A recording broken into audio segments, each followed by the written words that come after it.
अस्सलाम वालेकुम, welcome to Shanaya news. उम्मीद करती हूँ आप सब खैरियत से होंगे। यूके की अहम तरीन अपडेट्स लेके आप लोगों के लिए हाजिर हुए हैं। शामिल करेंगे इंग्लैंड प्रीति पटेल नाकाम, क्या इलीगल इमिग्रेंट का मसला हल हो सकता? इंग्लैंड ने आखिर बड़ी खुशखबरी सुना दी, 12 लाख नौकरियों का ऐलान। इंग्लैंड नई और बड़ी पाबंदी आयद, नई मुश्किल का सामना, हो जाएं तैयार। तारकीन वतन बड़ी खबर, पाकिस्तानी भी शामिल, नया फैसला क्या?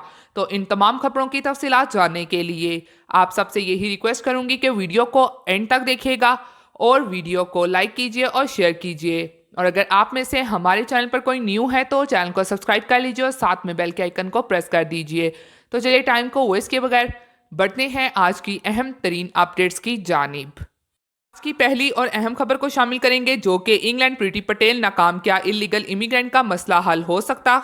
इंग्लैंड का खतरनाक कानून जो कि प्रीति पटेल की जानिब से मुतारिफ करवाया गया, जिसके बाद अब प्रीति पटेल को बड़े प्लेटफॉर्म पर बड़ी नाकामी का सामना हुआ है। और ये जो प्लेटफॉर्म है तो वो एक कमेटी है, यानी कि ह्यूमन राइट से मुतल्लिक है। और इस कमेटी में खास एमपीज जो कि हुकूमत में और अपोजिशन में हैं और मजीद ह्यूमन राइट्स के मेम्बरान भी इसमें शामिल होते हैं। तो अब इस हवाले से प्रीति पटेल के नए और खतरनाक बिल पे गौर किया गया और अब इस बिल पे काफ़ी तनकीद की गई और ये कहा गया है कि प्रीति पटेल का ये सारा का सारा मनसूबा इलीगल है और ह्यूमन राइट्स के सरासर खिलाफ है। और मजीद इसके अलावा कश्तियों को वापस भेजना और मुल्क में मौजूद इमिग्रेंट्स को मुख्तलिफ तरीकों से तंग करना जो कि इंग्लैंड के कानून के मुताबिक नहीं है। और अब इस कमेटी की जानिब से इस बिल को इलीगल करार दे दिया गया है। और अब जैसा कि इस कमेटी के इस फैसले के बाद अब यही उम्मीद है कि इंग्लैंड में बड़ी तब्दीली रूनमा हो सकती है और प्रीति पटेल पे मजीद पाबंदियां भी लगाई जा सकती हैं।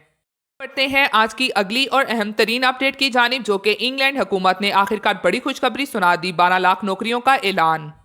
इंग्लैंड की जानिब से बड़ी खुशखबरी जारी हुई है जिसके तहत अब 1.2 मिलियन लोगों को बड़ा मौका मिल सकता है। क्योंकि अगर देखा जाए तो इंग्लैंड की एक ऐसी कमेटी जो कि हर साल एक बड़ी रिपोर्ट जारी करती है जिसका नाम माइग्रेशन एडवाइजरी कमेटी है, जो कि इस हवाले से आगाही फ्राहम करती है कि कैसे इमिग्रेशन पर्पस हल हो रहे हैं और मजीद अब हमें कितना स्ट्रिक्ट होना पड़ेगा या फिर रूल्स को नरम करना है। तो अब इस नई अपडेट के मुताबिक माइग्रेशन एडवाइजरी कमेटी ने जो रिपोर्ट शाया की है तो अब आने वाले टाइम में इंग्लैंड के इमिग्रेशन लॉ को मजीद नरम कर दिया जाएगा।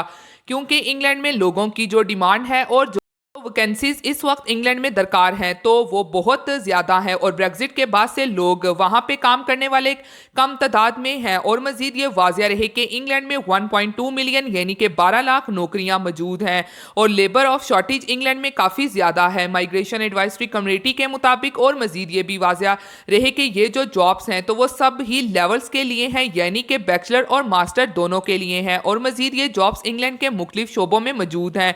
और अब जो नए इमिग्रेशन रूल्स आए हैं तो उसके मुताबिक जिसमें पीएसडब्ल्यू है बैचलर्स और मास्टर के बाद और मजीद आपका जो वर्क परमिट होता है तो उसमें रिलीफ ये दिया गया था जो कि लास्ट ईयर यानी कि आपका थ्रेश होल्ड कम से कम 30,000 पाउंड था, लेकिन अब इसको कम करके 25,600 पाउंड कर दिया गया है।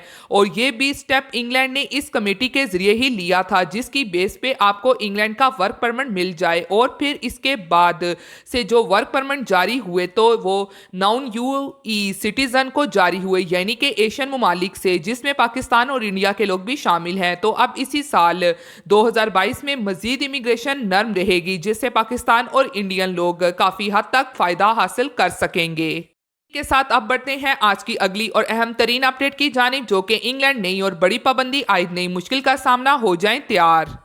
के शहरियों पर बड़ी और नई पाबंदी फ्रांस ने आयद कर दी क्योंकि इंग्लैंड ने अपने शहरियों पे ना तो क्रिसमस पे कोई इतनी ज्यादा पाबंदी लगाई जिस तरह से यूरोपीय यूनियन ने लगाई थी। जैसा कि स्पेन में 1 बजे के बाद कर्फ्यू लगा दिया गया और इटली में शाम 5 बजे के बाद काफी ज्यादा पाबंदियां लगना शुरू हो गई। और अब वहां की शॉप्स और मॉल्स वगैरह हैं जिनके पास सर्टिफिकेट थे उनको एंट्री की इजाजत दी गई, लेकिन इंग्लैंड के वजीर आजम की जानिब से कोई भी लॉकडाउन नहीं लगाया गया। अगर इंग्लैंड में मौजूदा इन्फेक्शन रेशो देखी जाए तो वो इंग्लैंड में बहुत ही हाई हो रही है पूरे यूरोप की निस्बत। तो अब इसी हवाले से फ्रांस ने इंग्लैंड पे ये पाबंदी आयद कर दी है कि ना सिर्फ डायरेक्टली इंग्लैंड के शहरी फ्रांस आ सकेंगे बल्कि ऐसे लोग जो कि इंग्लैंड जाना चाह रहे हैं और फ्रांस का ट्रांजिट लेना चाहते हैं उस पर भी पाबंदी लगा दी गई है। यानी कि अगर आप ट्रेन के थ्रू फ्रांस से इंग्लैंड जाते हैं तो अब ऐसा नहीं होगा। और मजीद इसके अलावा अगर आप बाई शिप भी जाना चाहते हैं तब भी आप نہیں جا سکیں گے، یہاں تک کہ اگر جو لوگ یہاں سے فرانس جاتے ہیں اور فرانس سے ٹرانزٹ لے کے جہاز انگلینڈ کا لینا چاہ رہے ہیں، یا پھر انگلینڈ سے جو بھی شہری فرانس میں آ رہے ہیں اور پھر دوسرے کسی یورپ کے ممالک میں جاتے ہیں، تو اس پہ اب فرانس نے مکمل طور پہ پابندی عائد کر دی ہے اور اب انگلینڈ کا کوئی بھی شہری اگلی پابندی تک فرانس کا سفر نہیں کر سکتا ہے۔ تو اب جو بھی لوگ سفر کرنے والے ہیں تو وہ اب نہ کریں، کیونکہ اب اس پابندی پہ عمل شروع ہو چکا ہے۔ کے ساتھ اب بڑھتے ہیں آج کی اگلی اور اہم ترین اپڈیٹ کی جانب، جو کہ تارکین وطن بڑی خبر، پاکستانی بھی شامل، نیا فیصلہ کیا؟ تارکین وطن کی بڑی تعداد چھپ کر یورپی یونین کی حدود میں داخل ہونے پر ناکام ہو گئی، ساری تعبیریں الٹی ہو گئیں اور بالآخر وہ پکڑے گئے، انہیں لانے والا ٹرک ڈرائیور بھی درا لیا گیا۔ تارکین وطن کو واپس بھیجنے کا فیصلہ کیا گیا ہے۔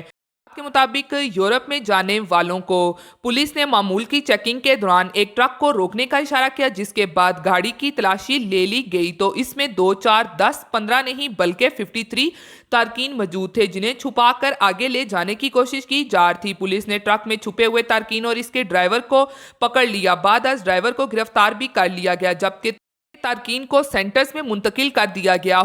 کا کہنا ہے کہ یہ تارکین مختلف ممالک سے یہاں پر آ رہے تھے، اس لیے اب انہیں واپس ڈیپورٹ کیا جائے گا۔ ان تارکین میں 34 پاکستانی اور بھارتی اور کورین کے 19 شہری شامل ہیں۔ خیال رہے کہ اس سے قبل بھی یورپ آنے کی خواہش مند پاکستانیوں کی بڑی تعداد پکڑی گئی تھی۔ ٹرک میں پاکستانیوں کی بڑی تعداد سمیت 114 تارکین وطن سوار تھے۔ کے ساتھ ایک اور اہم ترین آپ لوگوں کے ساتھ اپڈیٹ کو شیئر کرتی چلوں، جو کہ سیاسی پناہ کے لیے پسندیدہ یورپی ملک کون سا نکلا، پاکستانیوں کا کون سا نمبر ہے؟ یورپی یونین کے رکن ممالک میں سیاسی پناہ کے خواہش مندوں کی تعداد میں بڑا اضافہ ہو گیا۔ سیاسی پناہ کے لیے تارکین کا پسندیدہ ملک کون سا ہے، جہاں سب سے زیادہ درخواستیں دائر ہوئیں؟ پناہ کی زیادہ درخواستیں کن ملکوں کے شہریوں کی جانب سے آئی ہیں؟ کے مطابق پاکستان کی جانب سے کتنی درخواستیں دائر کی گئی ہیں اور ان میں کتنا نمبر ہے؟ اس حوالے سے یورپی رپورٹ میں دلچسپ حقائق سامنے آئے ہیں۔ تفصیلات کے مطابق رواں برس 2021 کے دوران دنیا میں کورونا کی صورتحال بہتر ہونے پر یورپی ممالک میں سیاسی پناہ کے لیے آنے والوں کی تعداد میں بڑا اضافہ ہوا ہے، اور رواں سال کے پہلے 9 ماہ جنوری سے ستمبر کے دوران یورپی یونین کے رکن 27 ممالک میں 3,55,000 سے زائد پناہ کی درخواستیں دائر ہوئی ہیں، جو 2020 کے مقابلے میں 15% زائد ہیں۔ واضح رہی کہ کورونا کی وبا سے پہلے 2019 میں یورپی ممالک میں 6,12,000 پناہ کی درخواستیں دائر ہوئی تھیں۔ یورپی ادارہ کے مطابق سیاسی پناہ کے لیے تارکین کا پسندیدہ ترین ملک جرمنی ہے، جہاں کل درخواستوں کا 28% یعنی کہ 1,02,040 درخواستیں دائر کی گئی ہیں۔ تو یہ تھی آج کی اہم ترین اپڈیٹس جو آپ لوگوں کے ساتھ شیئر کی گئی۔ امید کرتی ہوں آپ کو پسند آئی ہوگی۔ اسی کے ساتھ پھر ملتی ہوں لیٹسٹ اپڈیٹ میں۔ آپ سب اپنا بہت خیال رکھیے گا۔ تھینک یو، خدا حافظ۔